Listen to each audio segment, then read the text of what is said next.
Concluimos el video anterior diciendo que en la onda electromagnética la magnitud del campo eléctrico es igual a la del campo magnético multiplicada por la velocidad de propagación de la onda. Utilizaremos este resultado para mostrar que las ecuaciones de Maxwell pueden obtenerse de relaciones trigonométricas entre las representaciones en el espacio y el tiempo de estos campos. Vimos que las ondas electromagnéticas planas polarizadas linealmente pueden tratarse como la onda unidimensional en una cuerda tensa. Cuando discutimos el mecanismo por el cual la onda avanza en la cuerda, usamos una de las funciones posibles para el pulso. Supongamos una onda electromagnética de similares características a la que avanza por la cuerda tensa. La variación del campo magnético será como el pulso de corriente que origina la onda en la antena. En la deducción de la ecuación de una onda electromagnética, las ecuaciones diferenciales son en derivadas parciales. Cuando trabajamos con derivadas parciales, la derivación se realiza respecto a una de las variables, manteniendo constantes las demás. Así, el resultado obtenido para la onda plana de la ley de Faraday es la derivada x de la componente y del campo eléctrico igual a menos la derivada temporal de la componente z del campo magnético. El término de la izquierda se refiere a la derivada espacial del campo eléctrico para un instante dado. El otro expresa la derivada temporal del campo magnético para una posición. Para visualizar cómo progresan estos campos, los representamos gráficamente. Como comparamos las tangentes en ambas representaciones, usaremos dimensiones idénticas para los ejes coordenados. Dado que en el argumento, en la función de onda unidimensional, el tiempo está multiplicado por la velocidad de onda, el eje horizontal en la representación del tiempo es por b.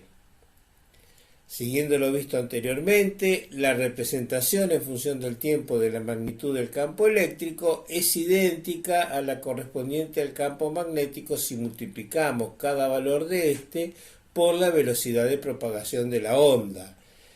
En cada posición alcanzada por la onda ocurre esta variación temporal. Consideremos la representación temporal del campo magnético en la posición correspondiente al origen del sistema de coordenadas elegidos. La tangente a la curva para un instante cualquiera t1 coincide con la derivada temporal de la función representada.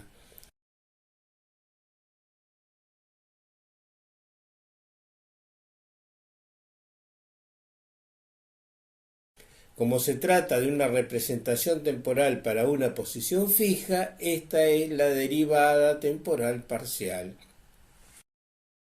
La ley de Faraday relaciona esta derivada con la variación espacial del campo eléctrico.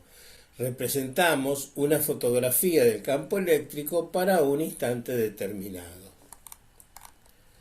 La representación temporal de la magnitud del campo eléctrico coincide con la del campo magnético multiplicada por la velocidad. Debe notarse que se trata del valor de campos perpendiculares entre sí. Para la representación espacial, comenzamos considerando que, después de un intervalo t sub x, el origen del pulso ocurrirá en la posición v por t sub x.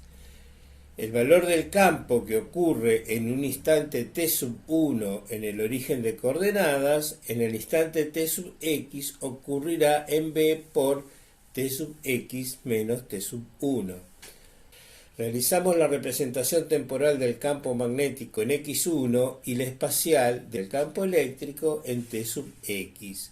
Trazando la tangente a la representación del campo magnético, los extremos a ambos lados del punto viajan con velocidad v, encontrándose en el instante t sub x a ambos lados de la posición x sub 1.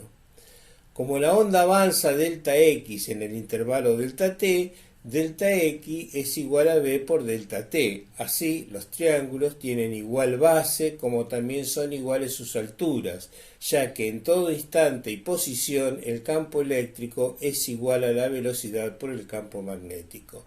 Por esto, los ángulos que forman son suplementarios y sus tangentes iguales con signo opuesto.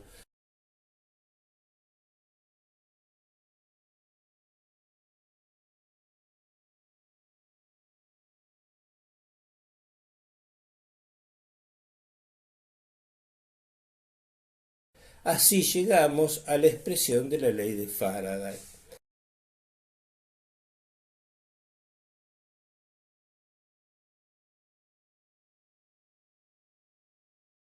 Aplicando el mismo procedimiento a la representación temporal del campo eléctrico y espacial del campo magnético, obtenemos la expresión de la ley de Ampère-Maxwell para el vacío.